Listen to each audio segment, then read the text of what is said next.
오늘 우리에게 주시는 하나님의 말씀은 고린도전서 2장 1절에서 5절입니다. 형제들아, 내가 너희에게 나아가 하나님의 증거를 전할 때에 말과 지혜의 아름다운 것으로 아니하였나니 내가 너희 중에서 예수 그리스도와 그가 십자가에 못 박히신 것 외에는 아무것도 알지 아니하기로 작정하였음이라. 내가 너희 가운데 거할 때에 약하고 두려워하고 심히 떨었노라. 내 말과 내 전도함이 설득력 있는 지혜의 말로 하지 아니하고 다만 성령의 나타나심과 능력으로 하여 너희 믿음이 사람의 지혜에 있지 아니하고 다만 하나님의 능력에 있게 하려 하였노라. 이는 살아계신 하나님의 말씀입니다. 아멘. 오늘 선교에 대한 말씀을 나누게 될 텐데, 제가 지난주에도 그전에도 이렇게 말씀을 드렸어요. 또 십계명에 대한 말씀을 나누면서 여러분들에게 이야기한 것, 제가 깨닫게 된 거죠.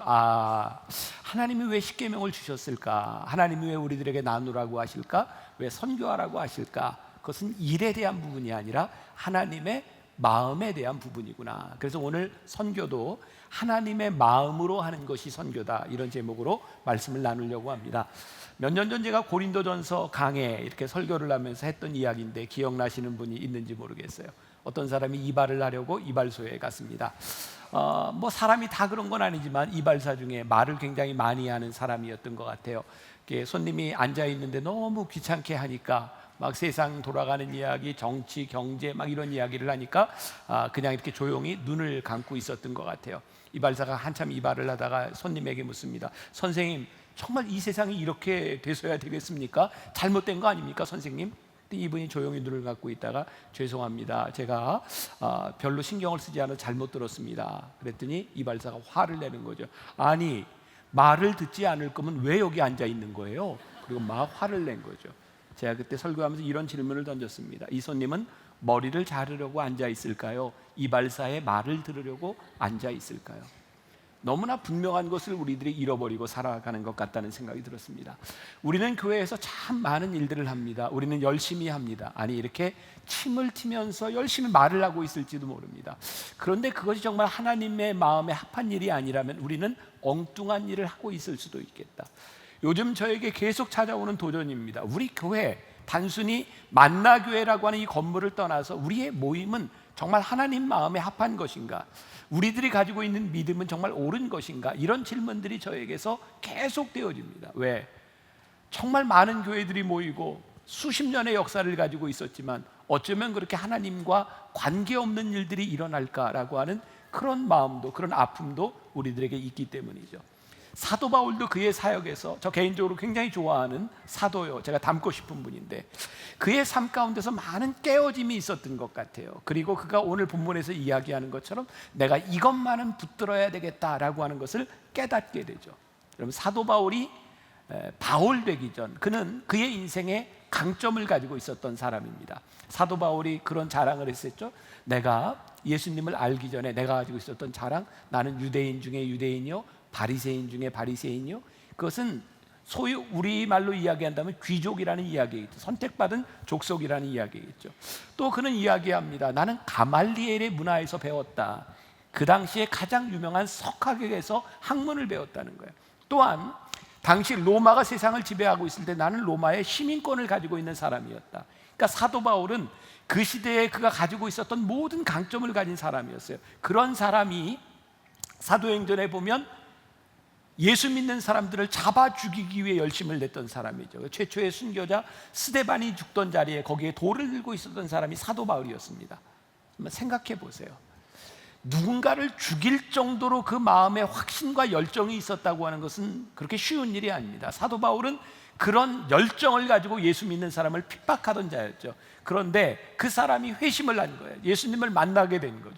그래서 사도 바울은 그가 가지고 있는 강점을 가지고 열정을 가지고 열심히 복음을 전합니다. 자, 오늘 우리가 읽은 이 본문 말씀 고린도전서 2장은 사도행전 17장을 알아야 이 말씀이 이해되는 부분입니다. 사도행전 17장은 선교에 있어서 굉장히 중요한 부분입니다. 거기에 어떤 사건이 나오냐면 사도 바울이 그리스 아테네에 가게 돼요. 성경에 아덴이라고 되어 있는 곳입니다. 거기에 가서 보니까, 복음을 전하러 가서 보니까 사람들이 얼마나 많은 신을 섬기는지 몰라요. 여러분들, 일본에는 약 800만 개 정도의 신이 있다 그러죠. 인도에는 2억 개 정도의 신이 있다 그러죠. 제가 가끔 이야기하죠. 이렇게 안 놀라는 걸 보면 제가 놀랍다고. 여러분들이 놀랄 일을 얘기를 들으면 좀 놀래고 이렇게 반응을 보이면서, 더운데 안 그러면 졸려요. 네. 네. 반응? 네. 네. 자, 사도 바울이 가서 보니까 그 사람들이 여러 신들을 섬기는데 혹시라도 빼먹은 신이 있을까봐 알지 못하는 신에게도 절을 하고 있었던 거예요. 사도 바울이 이렇게 이야기를 하죠. 너희들이 알지 못하는 그 신을 내가 너희에게 알게 하겠다. 그러면서 하나님에 대해서 설명하기 시작합니다. 자, 사도 바울은 그 당시에 로마가 가지고 있었던 헬라 철학, 헬라 학문에 익숙해 있던 사람이기 때문에 사도 바울은 아주 지적으로 철학적인 언변으로 그들에게 설명하기 시작합니다. 그런데요, 사도 바울이 그렇게 자신의 강점을 가지고 복음을 전했는데 여기에서 열매가 많지 않았습니다. 사도 바울은 소위 이 복음을 전하고 완전히 디프레스가 되죠. 그리고 사도 바울은 아덴을 떠나서 어디로 가냐면 고린도로 가게 됩니까? 사도 바울이 굉장히 디프레스된 상태에서 고린도로 가게 된 거예요. 자, 이제 편지를 이해하게 됩니다. 2절에 보니까 이렇게 되어 있어요. 내가 너희 가운데 3절이군요. 내가 너희 가운데 거할 때에 약하고 두려워하고 심히 떨었노라. 지금 분위기가 이해가 돼서요. 여기서 실패를 하고 고린도에 갔을 때 내가 약하고 두려워하고 심히 떨었노라 라고 되어 있어요. 또 이 성경에 보면 사도 바울이 고린도에서 복음을 전할 때 그는 직업을 가지고 있었습니다. 사도 바울의 직업이 뭐였죠? 텐트 메이커, 텐트를 천막을 깁는 사람이었고, 사도 바울이 아마 두 가지 중에 하나였을 것 같아요. 내가 저 교인들에게 부담을 주지 않게 해서 내가 돈을 벌면서 목회를 해야 되겠다, 그런 마음이었을까? 아니면 누군가 이런 이야기를 하죠. 아직 실패한 사도 바울에게 확신이 없기 때문에 전임으로 뛰어들지 못하고 그가 돈을 벌어야 했던 것은 아닐까?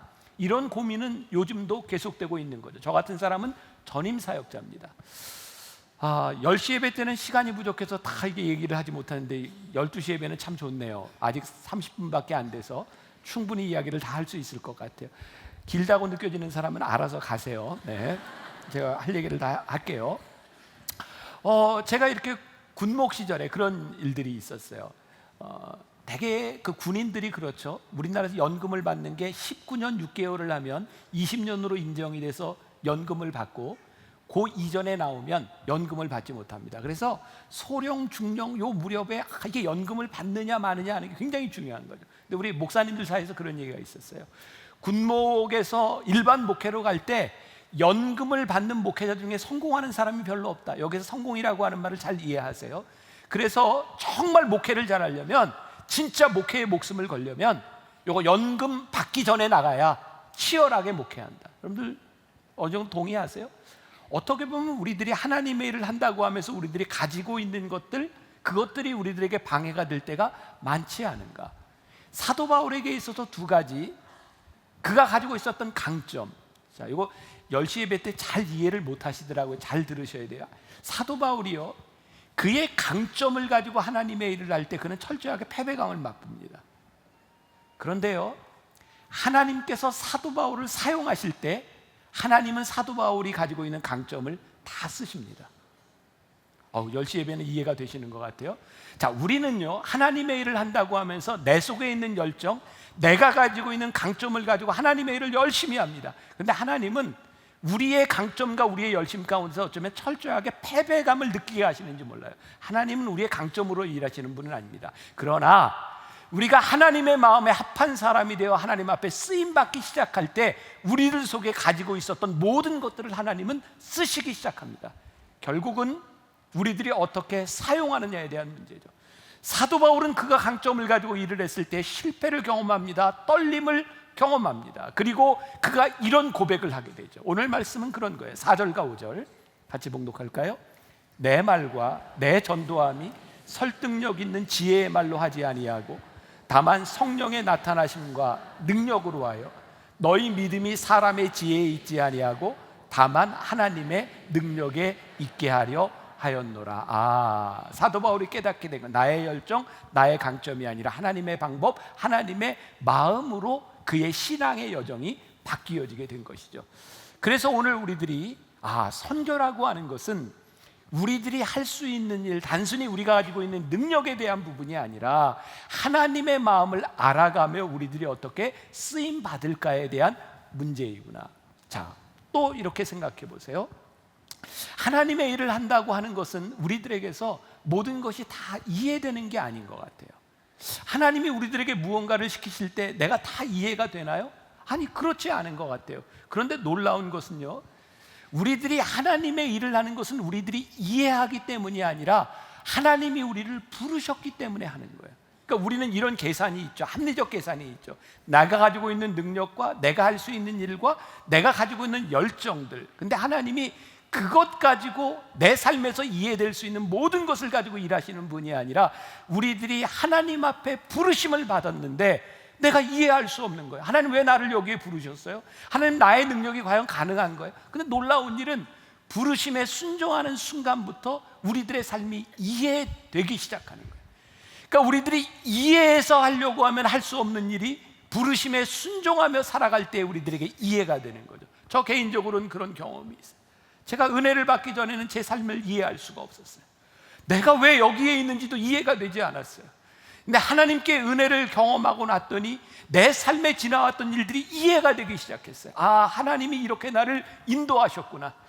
과거가 이해되고 내가 부르심에 하나님 앞에 응답하려고 하니 앞으로 살아갈 내 인생에 대한 기대감들이 생기기 시작했어요. 이 사도 바울이 우리를 통해 오늘 이 선교라고 하는 이 주제를 통해 우리들에게 주시는 정말 중요한 말씀이 있는데, 우리의 이해의 폭에서 일어나는 일이 아니라 우리들이 부르심에 순종하기 시작할 때 하나님은 우리의 삶을 이해하도록 도우시는 분이죠. 벌써 한 4년쯤 지났어요. 제가 영국의 선교사님들을 위한 그런 이제 세미나, 그리고 런던에 있는 한인들을 위한 집회에 있어서 4년 전에 간 적이 있어요. 제가 거기에 간 것은요, 정말 저에게 이해할 수 없는 일이었어요. 왜냐하면 저를 정말 이렇게 이런 표현 써도 될 것 같아요. 집요하게 저를 초청하던 한 선교사님이 있었어요. 저는 모르는 분이에요. 그분이 우리 교회 예배도 들어와서 듣고 저에게 이제 페북 친구가 되어서 계속 그분이 이야기를 하는데 제가 이렇게 이해가 안 되는 건, 아니 한국 사람이 영국에 가서 무슨 선교사가 된다는 거예요. 제 마음에 영국이라고 하는 나라는 제가 공부를 하면서 우리나라의 최초의 선교사로 순교했던 토마스 선교사를 파송한 나라가 영국이잖아. 웨일즈의 부흥운동이 일어나고. 근데 우리나라 사람이 영국에 가서 무슨 복음을 전한다고 하는 것인가? 근데 그분이 너무 열심히 영국에서 복음을 전하는 거예요. 그리고 그분의 편지에 보니까 지금 영국에 있는 크리스찬이 3%밖에는 안 된대요. 영국에는 지금 기독교인보다 모슬렘, 이슬람 사람들이 더 많아진 나라가 되었다는 거예요. 하나님이 그분을 거기에 부르셨다는 거예요.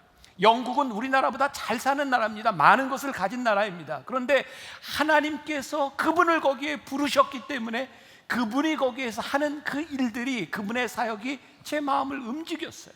저는 그분을 한 번도 만나본 적이 없는 상태에서 영국에 가게 된 거죠.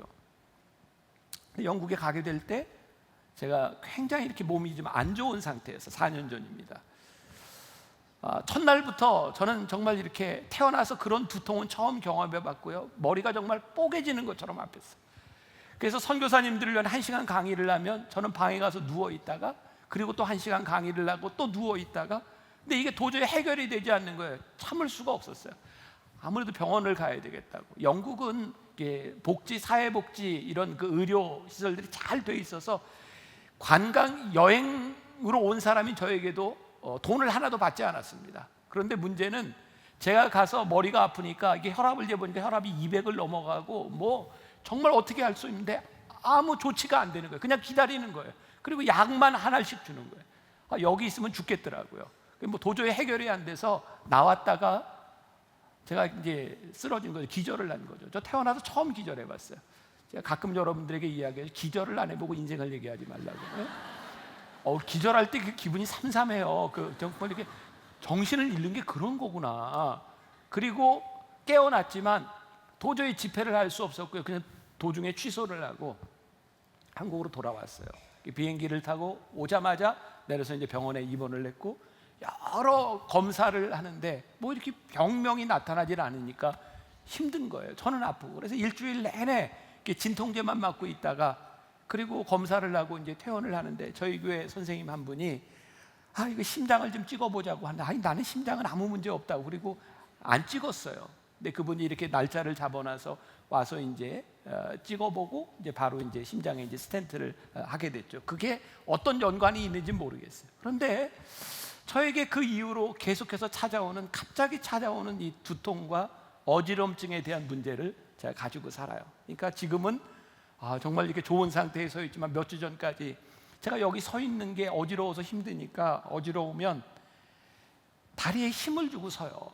그래서 설교를 마치고 나면 두 다리가 저려요. 힘을 하도 주고 있어서 이제 그렇게 시간들이 지나가는 거예요.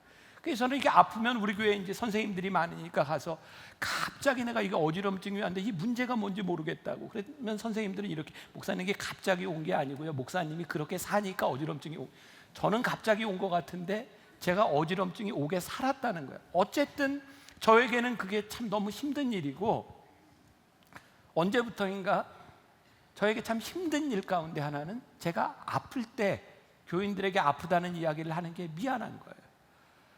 눈치도 보이고요. 자꾸 아프다 그러면 그만 나가라 그럴 것 같기도 하고 정말 이렇게 눈치가 보여요. 교인들에게 미안하고 이게 목사가 맨날 이렇게 이러면 안 되는데 근데 제가 잘못 살아간 부분들이잖아요. 제가 이제 지난번에 미국에 갈 때 정말 안 좋은 상태에서 가게 됐거든요.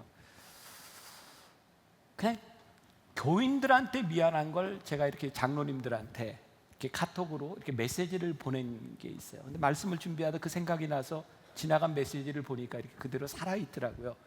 제가 이렇게 메시지를 보냈어요. 미안하고 죄송하고 또 감사한 마음으로 아플 때마다 스케줄 조절을 잘한다고 하면서도 조금만 좋아지면 망가지는 제가 담임 목사로서 참 자격이 없다는 생각이 듭니다.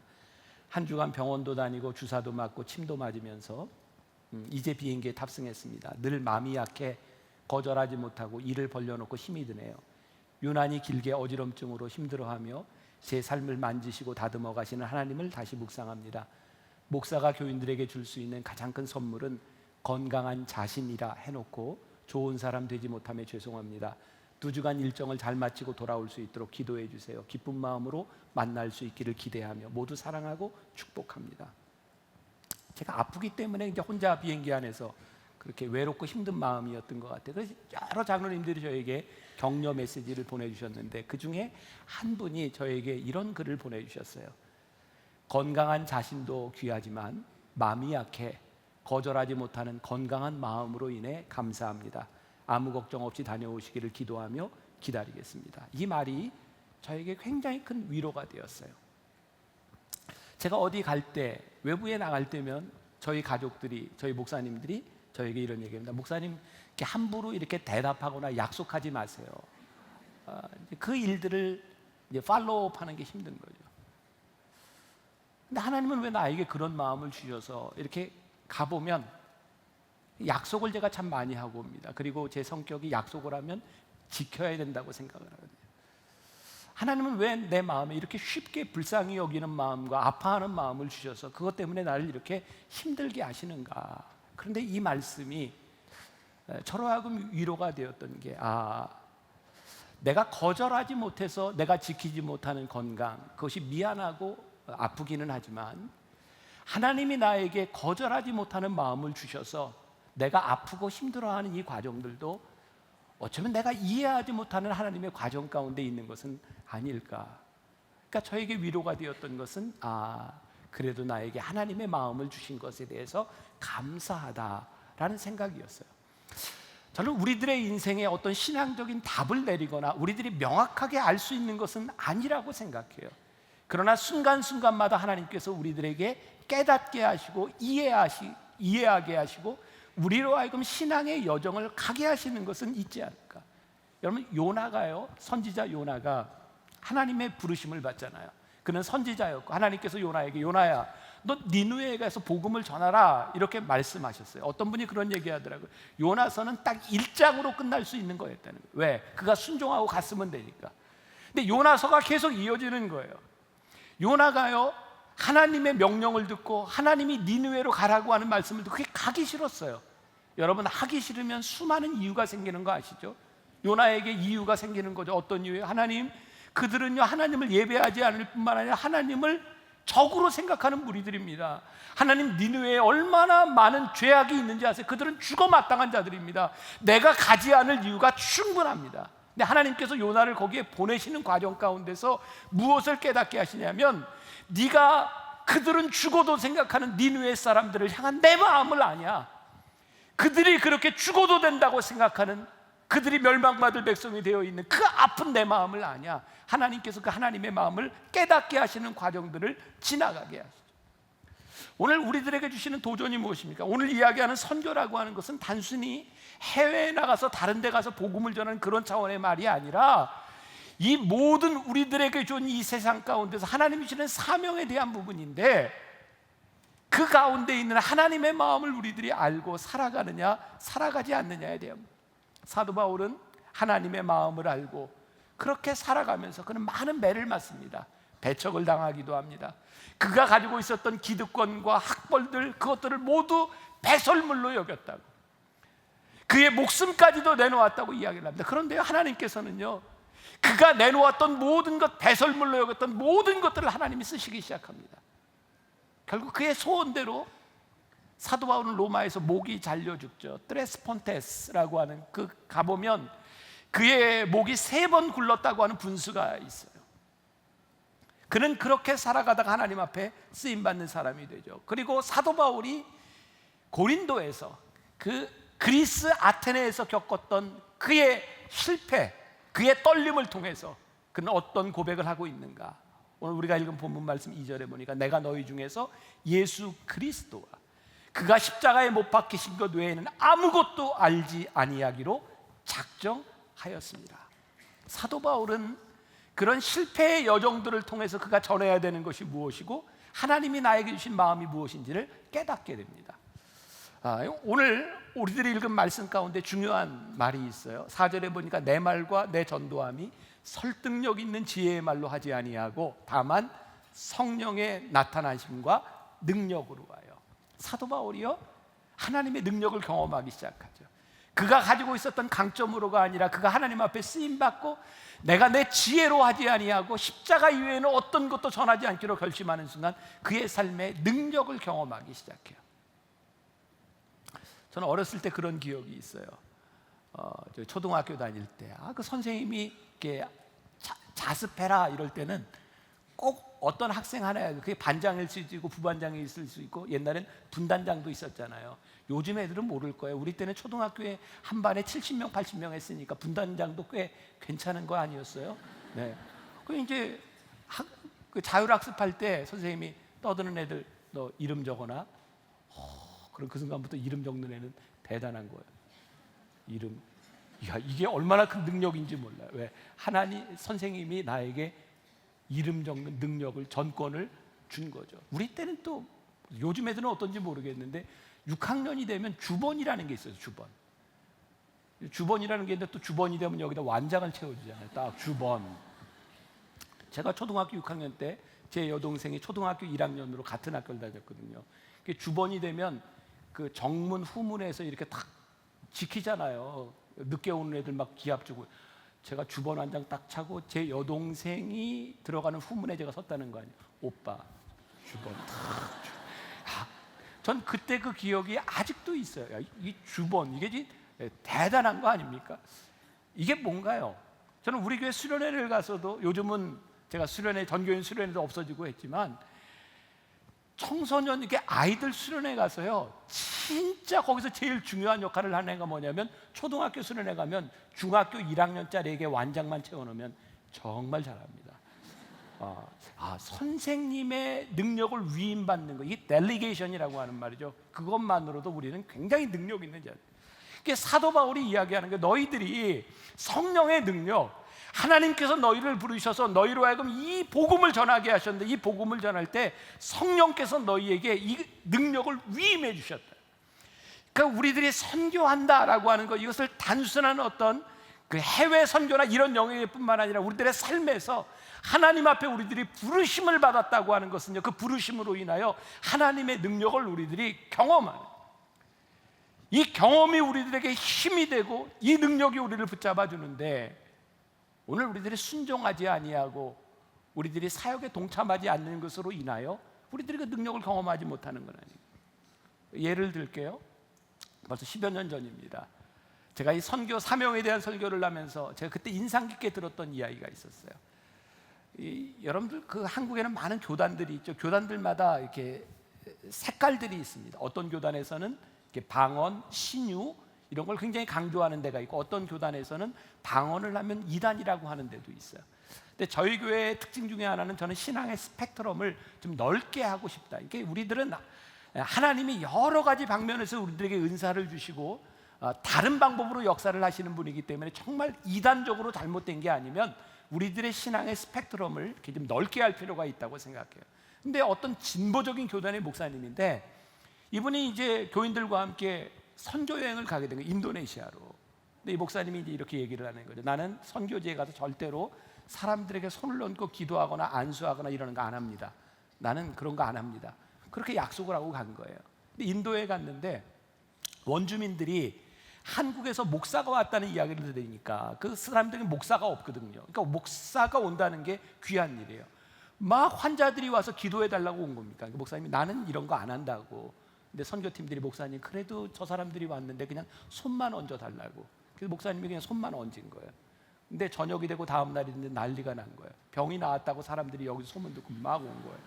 목사님 나는 안 한다고, 난 이런 거 안 믿는다고. 근데 놀라운 일은요, 그분이 믿느냐 안 믿느냐에 관계없이 손을 얹으면 사람들이 낫는 거예요.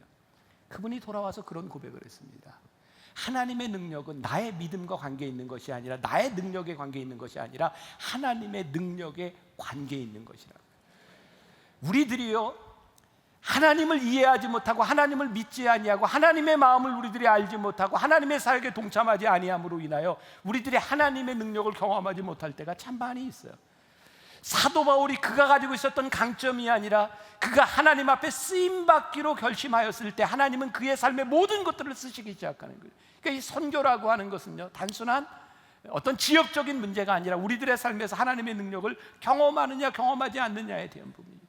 이 하나님의 능력이요, 하나님의 기쁨과 밀접한 관계가 있는 거예요. 하나님께서 우리들에게 델리게이트, 우리들에게 권한을 부여해 주셨다면 하나님은 무엇을 기뻐하실까요? 하나님의 능력을 쓰는 것이죠. 우리들이 하나님의 능력을 쓰기 위해서 필요한 것이 무엇일까요? 순종이죠. 하나님이 우리들에게 주신 것을 잘 쓰는 것은 순종이고요, 그것을 남용하면 교만이 됩니다. 하나님은 우리들에게 주신 것을 잘 쓰시기를 원하신, 그럼 여러분들에게 무엇을 주셨나는 거예요? 우리들에게 하나님의 마음이 느껴지고 하나님의 마음에 우리들이 순종해야 되는 거예요. 예수님께서 마가복음 16장 15절에서 또 이르시되 너희는 온 천하에 다니며 만민에게 복음을 전하라 하셨어요. 우리들에게 부여해 주신 거예요. 델리게이트 해 주신 거예요. 사무엘상 15장에 보면 아주 유명한 이야기가 있어요. 사울이 아멜렉과의 전쟁에서 승리하고 난 후에 하나님께서 사무엘을 통해서 모든 전리품을 진멸하라고 했는데 좋은 것들을 남겨놨잖아요. 그래서 사무엘상 15장 22절에 유명한 말이 나오죠. 순종이 제사보다 낫다. 이 말은 뭐냐면, 그가 제사 드리려고 이렇게 구별해 놓은 것을 보고 사무엘이 질책하죠. 하나님이 다 진멸하라고 했는데, 사울왕이 뭐라 그래요? 내가 이걸 가지고 하나님께 제사 드리려고 했다고. 그랬더니 하나님은 제사보다 순종을 원하십니다. 그러죠. 그 당시 사울왕은 모든 전쟁에 승리했던, 전쟁에 능한 사람이었습니다. 그는 많은 능력을 가지고 있었습니다. 그런데 하나님께서 사울왕을 버리십니다. 하나님은 그의 능력이 필요했던 것이 아니라 그의 순종이 필요했던 것이죠. 제가 요즘 읽고 있는, 거의 다 읽었는데 J.D. 그리어라고 하는 사람이 쓴 새로 나온 책입니다. 하나님을 하나님 되게. 이 책에서 계속 그런 이야기를 하는 거예요. 우리가 하나님을 믿지 못하는 것은 자꾸 하나님을 이해하려고 한다는 거예요. 내가 이해하면 믿겠다고 하는데 하나님은 절대로 여러분들이 이해할 수 없다는 거예요. 왜? 하나님은 우리의 이해보다 크신 분이니까. 우리들이 하나님을 믿으며 순종하기 시작할 때 우리는 하나님을 이해해가기 시작해요. 얼만큼? 하나님께 순종한 만큼. 오늘 이 말씀을 준비할 때 제가 그 책을 읽으면서 하나님께서 우리들에게 주시고자 하시는 메시지가 있다.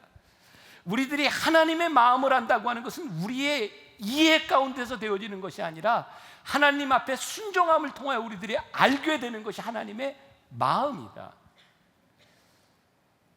리고렌 목사가요, 목적이 이끄는 삶에서 크리스찬을 둘로 이렇게 나눕니다. 하나는 월드리 크리스찬, 세속적인 크리스찬, 또 하나는 월드 클래스 크리스찬, 세계적인 크리스찬으로 이렇게 나눕니다. 세속적인 크리스찬은 어떤 사람인지 아세요? 늘 자기중심적입니다. 영어로 하면 me first, 늘 내가 먼저입니다. 이기적입니다. 내가 손해보려고 하지 않습니다. 그 사람들은 굉장히 세속적이고 이기적인 사람의 몸입니다. 하나님은 우리를 세속적인 크리스찬으로 머물기를 원하시는 것이 아니라 세계적인 월드 클래스의 사람이 되기를 원하시는데, 여러분, 이 말은 세상적으로 이야기하는 세상을 이렇게 다니는 성공적인 기업인 같은 그런 이미지가 아니라 하나님이 우리를 쓰시려고 하는 것은 이기적인 우리보다 훨씬 더 크신 거라는 거예요. 오늘 우리가 파송식을 하면서, 오늘 여기 다 참석하지 못했지만 정말 많은 청년들이 나갑니다. 이 청년들을 내보내고 이 청년들을 후원하기 위해서 여러분들이 바자에 참석해 주셨잖아요. 여러분들 먹거리도 먹고 그랬죠? 네, 여러분 거기에 이익금이 얼마가 남았는지 아세요? 한 5,000만 원 남았습니다. 놀래시라니까요. 왜? 아니, 여러분들이 먹고 한 게 이익금이 5,000만 원, 굉장히 많이 남지 않았습니까? 전 굉장히 놀랍고 감사한 일이라고 생각하거든요. 근데 종종 이런 이야기들을 합니다. 아니, 5,000만 원 정도 남았으면, 그리고 그것은 이제 청년들을 지원하는 액수만, 그러니까 선교지에 가기 위해서 그 팀들이 다 움직이려면 얼마나 많은 액수의 돈이겠습니까? 몇 억이 되는 거죠. 아니, 거기에 갈 돈으로 거기 어려운 사람들을 도와주지 뭐하러 거기 돈 들여서 가? 또 이런 이야기를 할 수 있을 것 같아요. 아니, 그 나라에만 어려운 사람들이 있는 것이 아니라 우리나라에도 가난하고 어려운 사람들이 있는데 눈에 보이는 사람부터 어려운 거 구제해야지 왜 거기까지 가?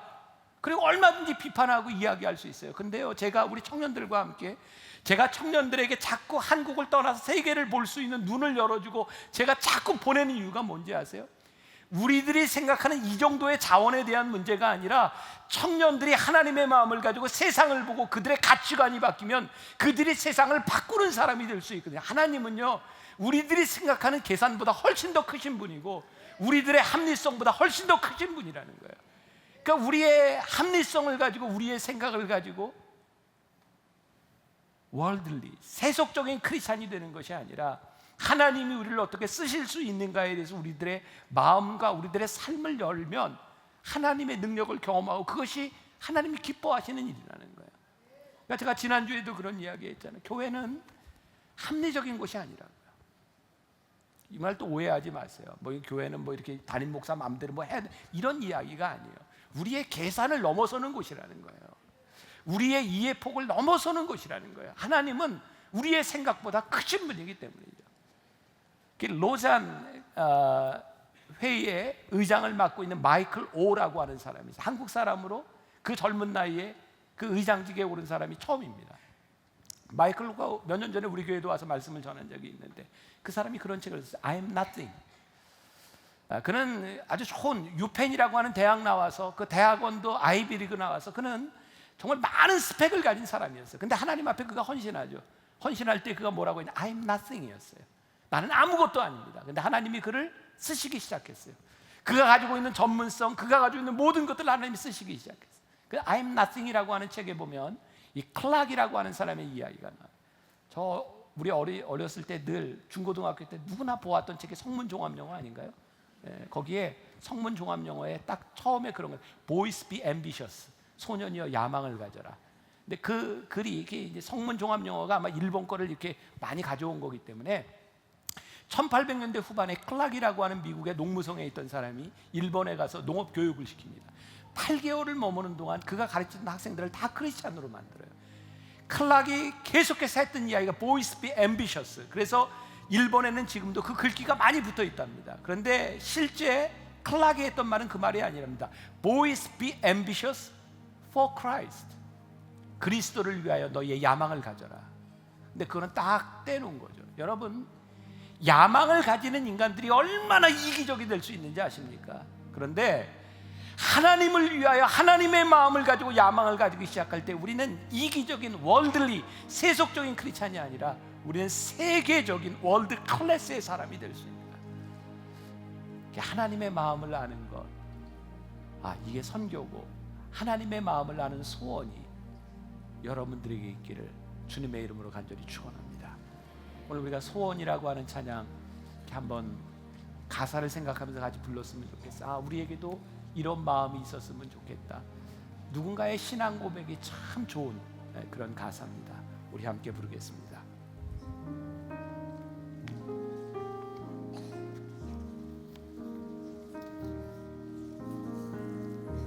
삶의 작은 일에도 그 마음을 알기 원하네. 그 좁은 길로 가기 원해. 나의 작음을 알고 그분의 크심을 알며 소망 그 깊은 길로 가기 원하네. 저 높이 솟은 산이 되기보다 여기 오름직한 동산이 되기.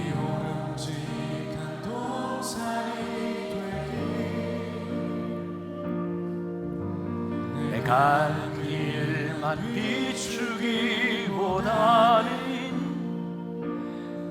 누군가의 길을 비춰준다면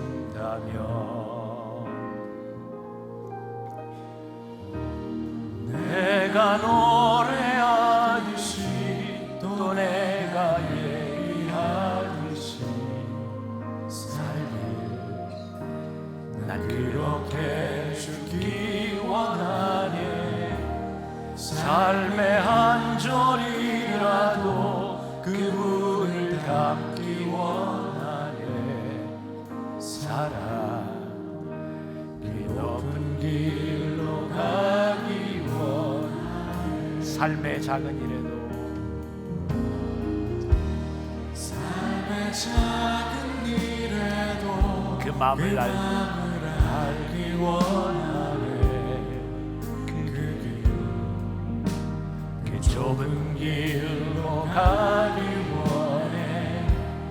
나의 작음을 알고 그분의 크심을 알며 소망 그 깊은 길로 가기 저 높이 솟은 산이 되기보다 저 높이 솟은 산이 되기보다 여기 오름직한 동산이 되기. 여기 오름직한 동산이 되기. 내 가는 길만 비추기보다는 누군가의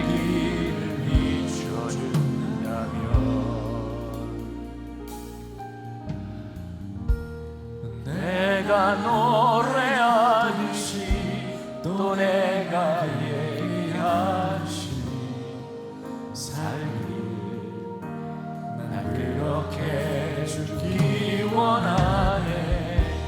삶의 한 절이라도 그분을 닮기 원하네. 사랑 긴 높은 길로 가기 저 높이 솟은 산이 되기보다 여기 오름직한 동산이 여기 오름직한 동산이 되기. 내 가는 길만 비추기보다는 누군가의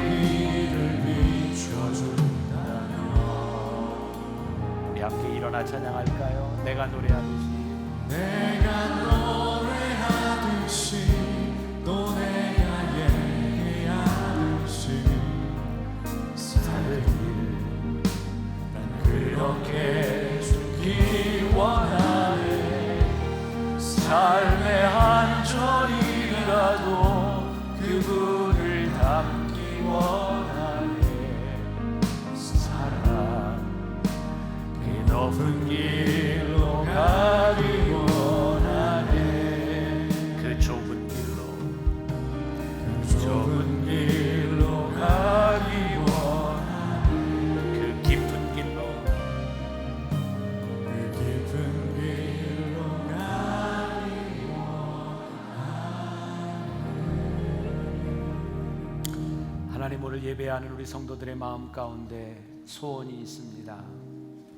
저기 높이 솟은 산이 되기보다 그저 오름직한 동산이 되기를, 나의 길만 비추기보단 누군가의 길을 비춰주기를, 내 삶의 한 절이라도 그분을 닮기 원하는 소원이 우리들에게 있습니다.